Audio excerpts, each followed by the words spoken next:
కుమార్ కమ్టం. నాకు ఈసారి సివిల్ సర్వీసెస్ 2022లో ఆల్ ఇండియా ర్యాంక్ 200 వచ్చింది. సో దీనికోసం గత 5 సంవత్సరాల నుండి కృషి చేస్తూనే ఉన్నాను. సో ఈ జర్నీలో మా ఫాదర్ వచ్చి చాలా సపోర్ట్ చేశారు, ఎందుకంటే ప్రైమరీలీ తనే మేజర్ ఇన్ఫ్లుయెన్స్. సో తన ప్రోత్సాహం అలాగే మా మమ్మీ ప్రోత్సాహంతో నేను సివిల్ సర్వీసెస్ వైపు జర్నీ అనేది స్టార్ట్ చేశాను. బట్ డ్యూరింగ్ ద కోర్స్ చాలా డిఫికల్టీస్ కానీ ఎదురైనాయి.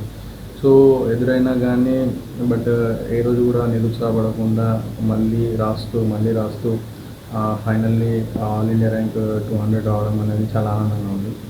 సో దీనికోసము ఎవరైతే నాకు సపోర్ట్ చేశారో మా పేరెంట్స్ కానీ, మా వైఫ్ కానీ, దాని తర్వాత మా తమ్ముడు కానీ, చెల్లె కానీ, మా అక్క కానీ, అలానే ఫ్రెండ్స్ కానీ, అలానే నా మెంటర్స్ ఎవరైతే నాకు వితౌట్ కోచింగ్ కూడా వాళ్ళ ప్రోత్సాహంతో నేను ఇంతవరకు రాగలిగాను. సో వాళ్ళందరికీ కూడా నేను ఈ మూమెంట్ని అంటే 5 years ఒక డ్రీమ్ని పెట్టుకొని 5 years ఆ డ్రీమ్ని అచీవ్ చేయడానికి కూర్చోవడం అనేది దానికి చాలా గట్స్ కావాలి.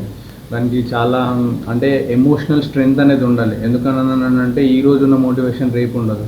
సో మోటివేషన్ పైన రిలే అవ్వకుండా మనం చేయాలనుకున్న దాన్ని హ్యాబిట్ అలవాటుగా చేసుకుంటే ఏంటిదని అంటే మనకు జర్నీ ఈజీ అవుతూ ఉంటుంది. అంటే మనము దాంట్లో వచ్చే రిజల్ట్ కోసం మనం ఎప్పుడు కూడా మనము ఆ పని అనేది మనం చెయ్యం. సో మనకు ఫైనల్లీ ఏంటనంటే ఆ పని చేయడం వల్లనే మనకు చాలా వరకు ఆ సాటిస్ఫాక్షన్ అనేది కలగాలి. సో అలా ఉన్నప్పుడు ఏమవుద్దని అంటే జర్నీ అనేది ఈజీ అవుద్ది. మనం ఏదో అచీవ్ చేయడానికో దేనికోసమో చేస్తున్నాం అన్నది మనకు ఇంపార్టెంట్ కాదు. మనకు ఇంపార్టెంట్ ఏంటంటే పని చేయడమే ఇంపార్టెంట్. అందుకే మనకు భగవద్గీతలో ఒక శ్లోకం ఉంది, కర్మణ్యే వాధికేరస్తే మా ఫలేషు కాదాచన. అంటే కర్మ చేయాలి, కర్మ ఫలితం అనేది మనం దానిపైన మనకు కాన్సన్ట్రేషన్ అనేది ఎక్కువ ఉండదు. సో పని పైన మాత్రమే కాన్సన్ట్రేషన్ ఉండాలి. సో మన యూత్ ఏ ఫీల్డ్ ఎంచుకున్నా కానీ ఖచ్చితంగా అందులో ఒడిదొడుగులు అనేది కామన్. అందులో ప్రతిసారి సక్సెస్ అనేది రాదు, ప్రతిసారి ఫెయిల్యూర్ అనేది రాదు. సో రెండు వస్తుంటాయి. రెండుని కూడా ఆ 2 ఇంపోస్టర్స్ని మనం సేమ్గా ట్రీట్ చేయాలి. ఫెయిల్యూర్ వస్తే దాన్ని ఒక లర్నింగ్ ఎక్స్పీరియన్స్గా తీసుకున్నాం అని అంటే నెక్స్ట్ మన సక్సెస్కి అది హెల్ప్ అవుద్ది. నా జర్నీలో నాకు అదే అయింది. ఎందుకంటే నేను 5 times కంటిన్యూస్గా ఫెయిల్ అవుతూ వచ్చాను.